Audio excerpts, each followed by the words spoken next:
Good evening. I'm very happy to have you here. I hope your day was good. And if it wasn't, I hope tomorrow is better.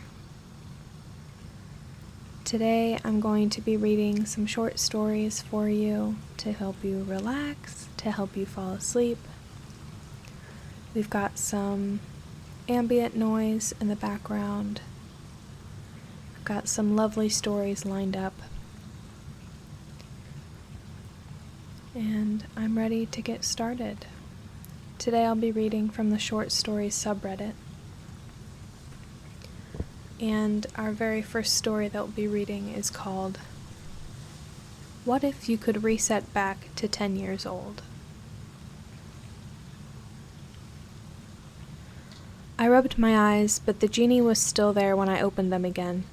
His bulky, dark blue torso originated from a trail of smoke wafting from a broken lamp on the ground. "Oh, it's you poor soul," the genie said as he looked me over. "I suppose it's only fair I offer you the same deal." His massive figure was stooped over, and his eyes were downcast. I was running late to my own engagement party. The rain was pit-pattering on the sidewalk as we stared one another down. My mouth was hanging wide open as I struggled to believe what I was seeing. "Here are the terms," he said, finally. "You're 28 now, correct? So you'll be 10 years old after the reset, if you choose to accept. You'll keep all your knowledge and memory, and the decision is irreversible." He scrutinized me with his large, pupilless eyes, as if assessing me, trying to decide how I might respond. "It is no understatement that your life's course will be irrevocably changed. Think carefully. Are you happy with things as they are?" I gulped. I've read about these hypotheticals on the internet forums before. "You've got 10 seconds to respond. Do you want to turn the clock back 18 years? I woke up in class and blinked. A flood of memories came rushing back to me. I was sitting in my 4th grade classroom. The walls looked incredibly tall, like I was seeing the world from a much lower angle. I looked down and saw 2 tiny, meaty hands attached to a pudgy set of arms. The genie's spell had worked. I pumped my fist and silently mouthed, "Yes." Ideas raced through my mind. This was my chance to fix everything. As soon as class was out, I ran to the library, but found myself wheezing before I could even make it halfway. I went through a long, pudgy phase as a child, and that had lasted until college. I had little luck with women, and my self-esteem had shrunk as my gut grew.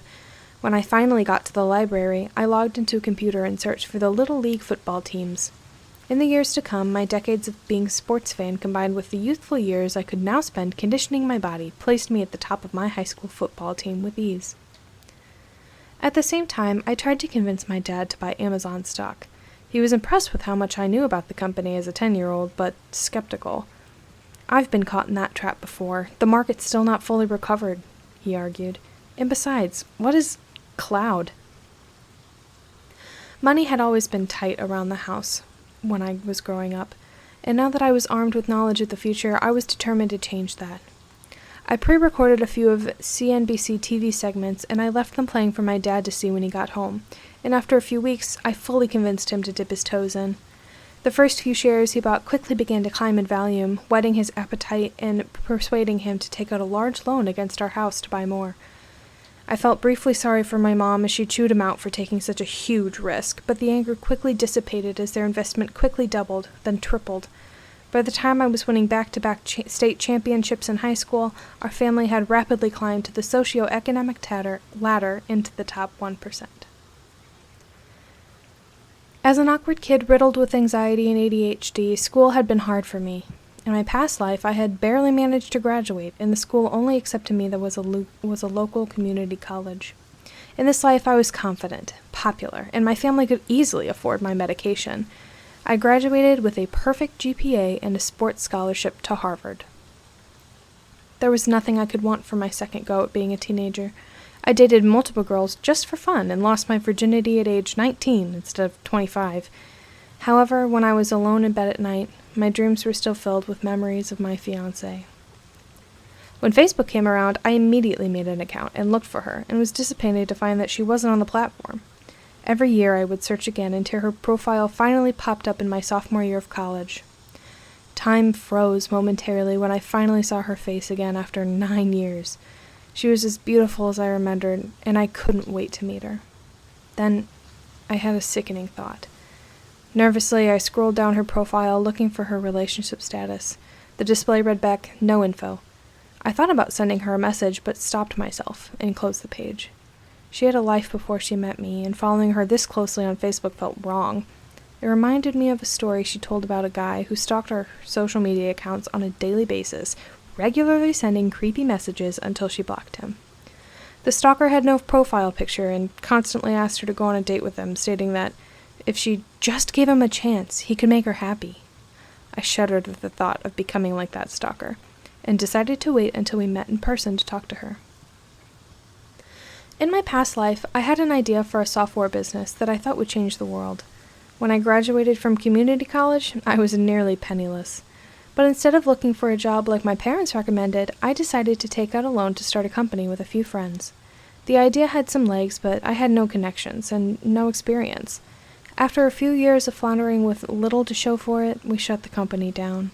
It was that fateful day when I decided, sitting in a cafe, worrying about how I was going to pay my debts, that she walked into my life. In this life, I was a Harvard student from an affluent family.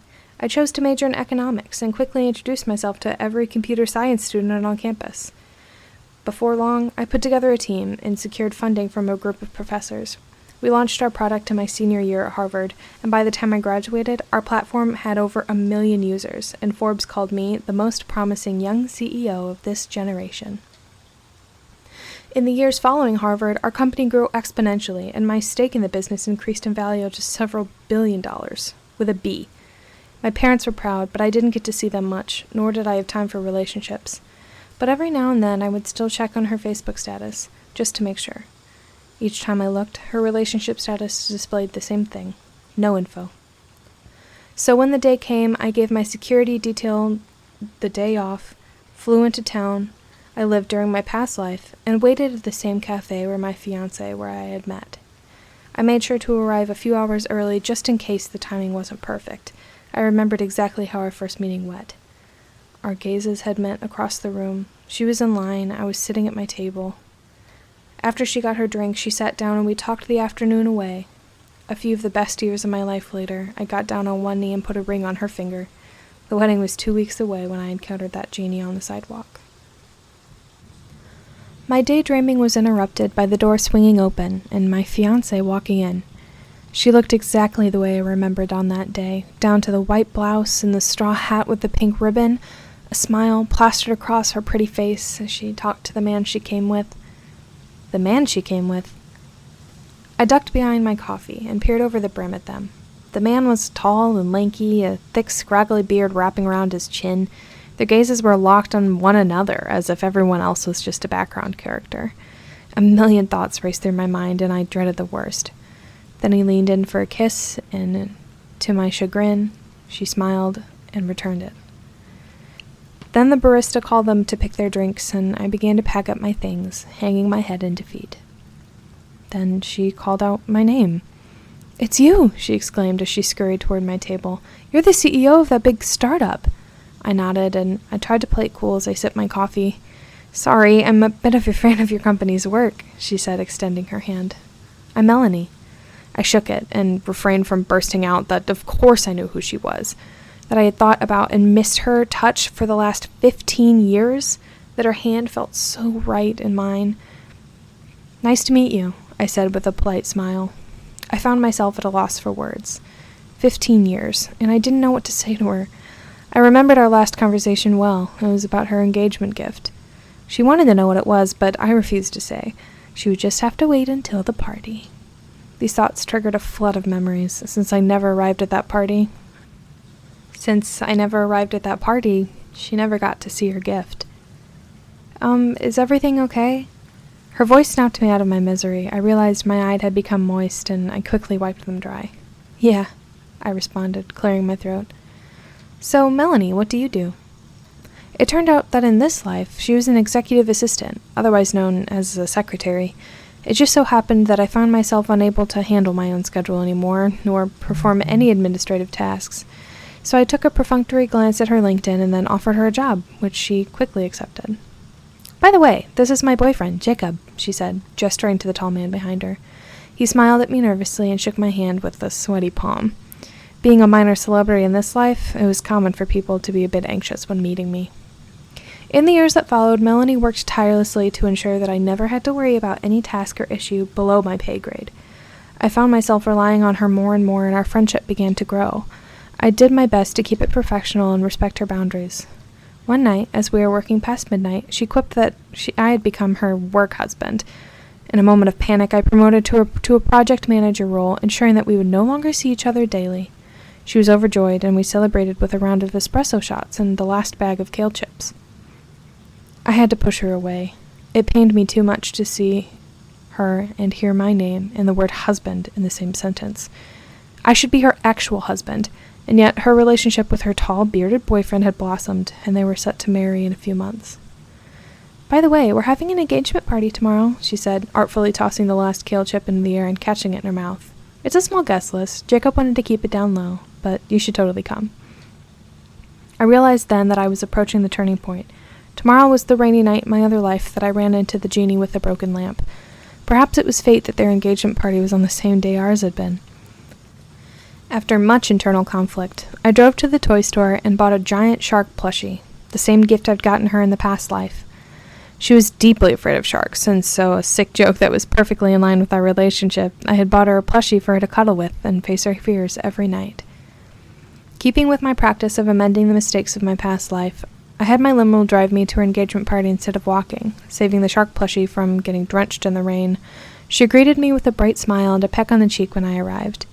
Then I showed her her gift, and her expression turned to shock. "Did you guys plan this?" she asked after a few moments of pause. I shook my head, confusion darting across my face. "It's the same gift that Jacob got me," she said, "like a carbon copy." It took me a few seconds to register her words. Then I recalled the first words the genie said to me. "Oh, it's you poor soul. I suppose it's only fair I offer you the same deal." The words caught in my throat, unwilling to face the horrifying reality, but I forced them out. "Hey, Melanie," I asked, "do you mind if I asked what he got you for your last birthday?" Her expression changed from distress to joy, like she was recalling a sweet memory. It was super cute. He created a treasure hunt around the house, with each clue leading me to a gift. "Hey, are you all right?" I wasn't all right. I felt like keeling over. Running my hand through my hair, I asked, "What about the year before that?" She laughed nervously. "What's going on? Trying to get inspired for someone special in your life?" Jacob appeared at the door behind her. He started to speak, but then his eyes skirted from her, to me, to the shark plushie I was holding. His expression formed an O shape. I looked at him and felt a wave of fury washing over me. "Let me guess what it was," I said softly. "A watercolor set." He looked like a deer in headlights, and she looked like she had just seen an incredible magic trick. "Yeah, that's right," she replied. "But how did you know?" "Maybe you told him at work?" he said quickly, trying to avoid meeting my gaze. "Let's get back inside, honey. It's cold out here, and we've got guests." I grabbed his arm and squeezed it hard. My high school and college years of playing football in this life ensured that he could not break free. "Stop it, you guys! What's going on?" Melanie was looking at me, then him, then back, searching for answers. Neither of us said a thing. I looked at him expectantly. He looked back at me pleadingly. "Why don't you tell her?" I said in a low voice. He shook his head. "Please?" he whimpered. "You have everything. You've spent these years bettering yourself, but all I have is her. All I ever wanted is her." "That makes two of us," I roared, charging into the house and knocking him into the wall, sending both of us tumbling to the ground. He scrambled to his feet, but I caught his ankle and pulled him down. There was a rush of feet as the guests crowded around us, phones filming away as a well-known billionaire attacked a man at his only engagement party. "That stupid fucking genie," he yelled as he kicked my face, landing a few blows. "Of all the people to give the second wish to, it had to be you." I pulled him toward me and held him from behind, preventing him from moving. "Tell her," I hissed as I tightened my grip. "Explain what you did." A pair of arms pulled at me, and I turned to see her face close to mine, soaked in tears. "Please stop," she said. "Let's talk this out. I don't understand what's wrong." "I should have shattered that lamp into 1,000 pieces," he croaked in short gasps of air. Then I remembered. The lamp. I let go of him and he fell to the floor, wheezing for air. I turned to Melanie. "It's gonna sound insane," I said, "but you'll understand soon. This guy was your Facebook stalker in a past life." I ran out the door and found the rain coming down in buckets, utterly drenching my clothes and hair. I ignored it, making a mad sprint toward the road down the street lamp where this all began. Through the wall of rain, I made out a glimmering on the ground. I stooped over and picked it up, and felt its cold metallic sting in my skin. Though my hands were frozen in the cold, I began rubbing the lamp vigorously. "Come out, please!" I screamed.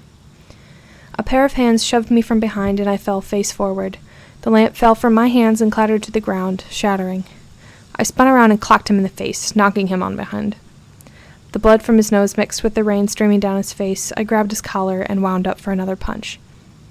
"Greetings, mortals," a deep voice boomed from behind. Slowly turning, I came face to face with the genie I had met 18 years ago. His deep blue skin shimmered under the street lamp's light and seemed unaffected by the downpour. He towered over both of us, like a god speaking to his creations. "I see things have not gone according to plan," he said, looking at us with pity in his eyes.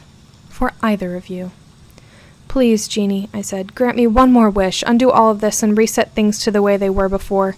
I dropped Jacob and crawled toward the mythical creature. The genie furrowed his brow. "So you would give up all of your wealth and return to destitution?